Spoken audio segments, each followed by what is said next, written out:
తెలుగు చలనచిత్ర పరిశ్రమ గర్వించదగ్గ గొప్ప గాయకుడు, గాన గాంధర్వుడు ఎస్పి బాలసుబ్రహ్మణ్యం మన మధ్య లేకపోవటం అత్యంత బాధాకరమని రా దిగిరా దివి నుండి భూమికి అనే కార్యక్రమాన్ని తిరుపతి ఫిలిం సొసైటీ ఆధ్వర్యంలో కనుల విందుగా నిర్వహించారు.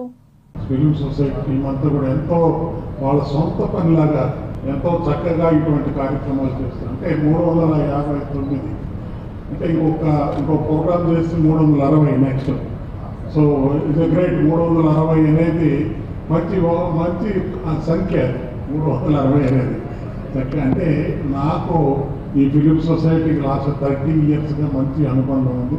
రా భూమి నుంచి దివికి దిగిరా అంటే ఎస్పీ సుభాష్ గారిని రమ్మని పిలిచాం. వచ్చారు కూడా, మన మధ్యలో ఉన్నారా. సో మీరందరూ కూడా చూస్తున్నారు అనుకుంటారు. ఖచ్చితంగా సుబ్రహ్మణ్యం గారిని మరొకసారి మనమందరం కూడా ఆస్వాదించి ఆయన పాటలు చక్కగా పాడారు. పిల్లలు ఇంకా కూడా మంచి వాయిస్ ఇవ్వాలని చెప్పి కోరుకుంటూ ఇలాంటి సంబంధించిన ఆధ్యాత్మిక కార్యక్రమాలకి తిరుపతిలో నిరంతరం జరగాల్సినటువంటి అవసరం ఉంది.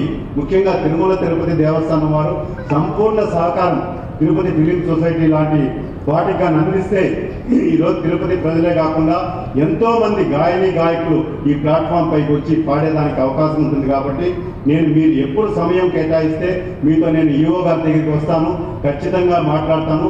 ప్రతి సంవత్సరం కూడా ఒక జీవో, ఎందుకంటే టీటీడీ ధర్మకర్తల మండలిలో తీర్మానం చేసేస్తే ఏ అధికారం ఉన్నా ఏ ప్రభుత్వం ఉన్నా ఎవరితో సంబంధం లేకుండా ఇలాంటి కార్యక్రమాలకి వెళ్ళిన వెంటనే అనుమతులు ఇచ్చే విధంగా బాలసుబ్రహ్మణ్యం గారి జీవితాన్ని కనుక మనం చూసామంటే ఎక్కడైతే ప్రతిభ ఉంటుందో, ప్రతిభకి కృషి తోడైతే విజయాలు అనేది హద్దే ఉండవు అని చెప్పడానికి బాలసుబ్రహ్మణ్యం గారి జీవితమే నిదర్శనం.